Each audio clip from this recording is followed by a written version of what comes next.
अस्सलाम वालेकुम दोस्तों।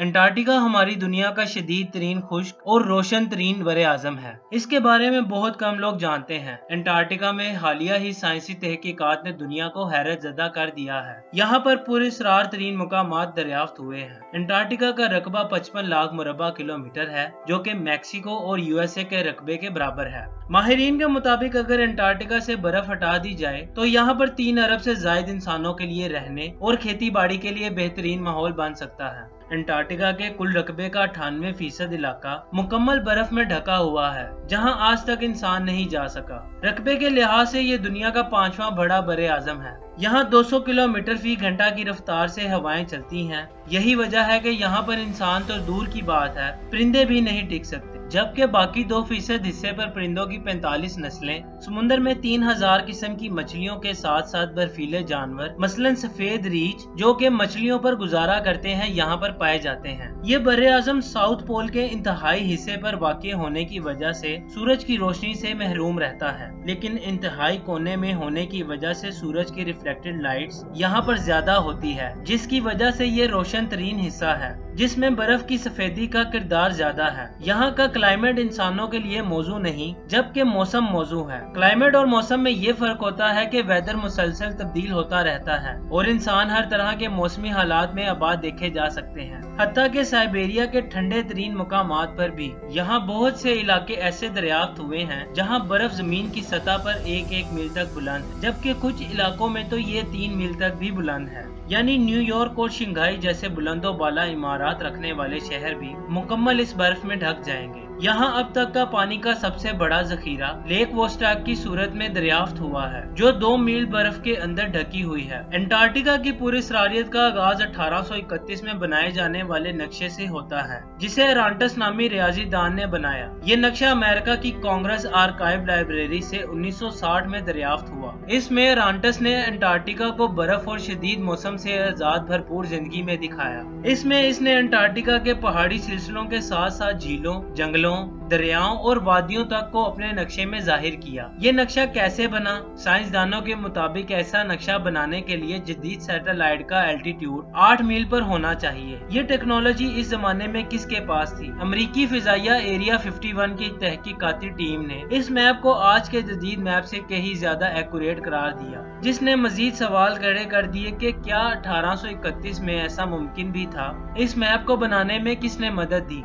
बहरहाल इस नक्शे ने अंटार्कटिका की तहकीकात को एक नई राह पर डाल दिया। इसकी तहकीक के लिए साइंसदानों ने सैटेलाइट की मदद ली। इस नक्शे के मुताबिक पहाड़ी सिलसिले सैटेलाइट पर बिल्कुल ठीक मकामात पर नजर आए। बाकी तमाम मकामात बर्फ में ढक चुके थे, जिसने नए सवालात को जन्म दिया। अंटार्कटिका पहले एक सरसब्ज और आबाद बरे आज़म था। आखिर अंटार्कटिका के साथ ऐसा क्या हुआ कि ये सारे का सारा बर्फ से ढक गया? और क्या ये अचानक बर्फ से ढका या रफ्ता रफ्ता वक्त ने इसे बर्फ में तब्दील कर दिया? इसका जवाब सन 2013 में साइबेरिया में मिला। साइंसदानों ने एक हाथी की लाश बर्फ से निकाली, जिसके पेट में घास था और कुछ घास इसके मुंह में भी था, जिसे शायद वो खा रहा था। तो फिर अचानक ऐसा क्या हुआ कि वो वहीं मर गया और बर्फ में दब गया? इसका मतलब साइबेरिया भी सरसब्ज शादाब सरजमीन थी। साइबेरिया अंटार्कटिका के करीब वाक़ है, तो जो साइबेरिया के साथ हुआ उससे ज्यादा शिद्दत के साथ अंटार्कटिका के साथ हुआ। माहिरीन असासे कदीमा के मुताबिक इसका जवाब मिस्र से मिला।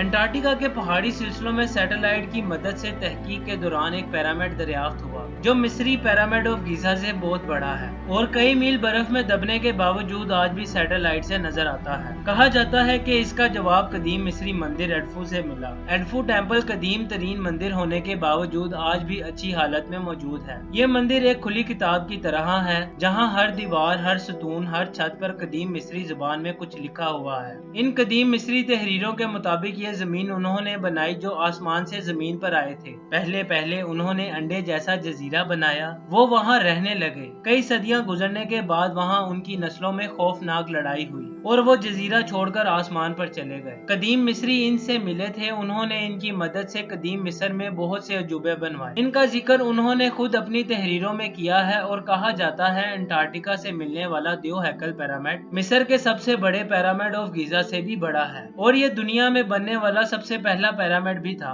इसका मतलब अंटार्कटिका में पहले खलाई मखलूक की कोई तहजीब तहजीब आबाद थी। इनकी टेक्नोलॉजी में जिद्दत देखकर मिस्री इन्हें अपना खुदा बना बैठे, क्योंकि उन्होंने कदीम मिस्रियों की कई बार मदद की थी। मिसाल के तौर पर कदीम मिस्रियों की तहरीरों में लिखा हुआ मिला है कि सबसे बड़ा पिरामिड ऑफ गिजा 22 साल के अरसे में बना। माहिरीन के मुताबिक इसका मतलब है कि एक पत्थर को एक मुकाम पर लाना, क्योंकि ये पत्थर आसपास के इलाके का नहीं, ये किसी और जगह से लाए गए। इन्हें सही साइज में काटना और फिर सही मुकाम पर रखना। इस एक पत्थर को अगर 9 सेकंड में रखा जाए तभी 22 साल के अरसे में पिरामिड ऑफ गिजा मुकम्मल हो सकता है, जो कि इंसानों के बस की बात नहीं। आज के इस जदीद दौर में तमाम मशीनरियों के बावजूद आज का इंसान ऐसा अजूबा 22 साल में बनाने से कासिर है। तो फिर ये अजूबा किसने बनाया? माहिरीन के मुताबिक कदीम मिस्री खलाई मखलूक का ये राज अपनी तहरीरों और इशारों में छोड़ गए, जिसका जदीद दौर में पहले पहल जर्मन नाजियों को पता चला। तो हिटलर ने भी खलाई मखलूक से मदद लेने के लिए मिशन अंटार्कटिका का रुख किया और तहकीक के लिए अपनी आबदोज रवाना की। और कहा जाता है कि इस आबदोज ने बर्फ के अंदर छुपे पानियों में खलाई मखलूक के शहर दरियाफ्त किए।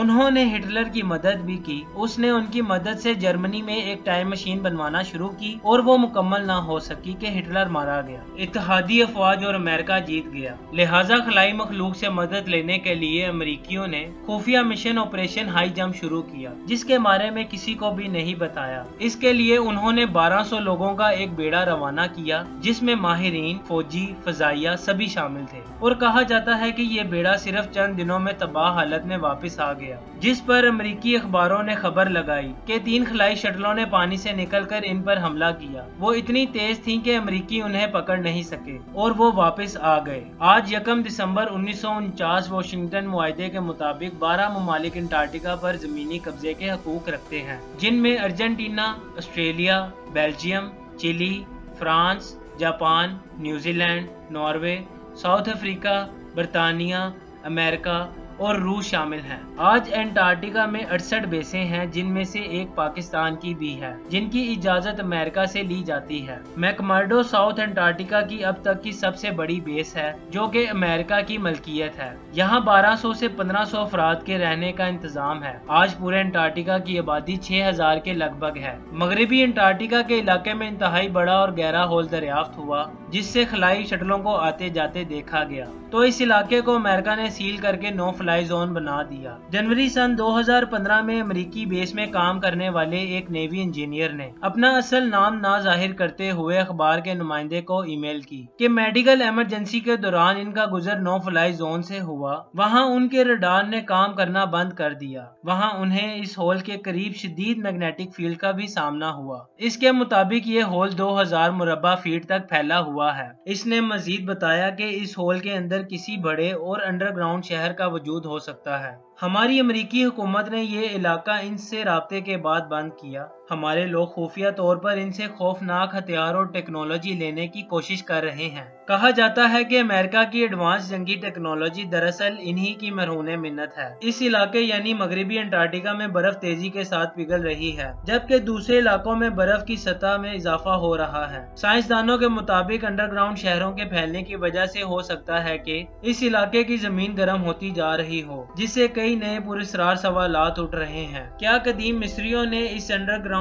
तहजीब से मदद ली? क्या कदीम मिस्री इनको अपना खुदा समझते थे? क्या मुस्तकबिल में दोबारा अंटार्कटिका की बर्फ पिघल जाएगी? क्या यहाँ वाकई खलाई मखलूक की कोई तहजीब आबाद है? अगर नहीं तो फिर यहाँ किसी को जाने की इजाजत क्यों नहीं? शायद इन सवालात का जवाब मिलने में ज्यादा देर ना लगे।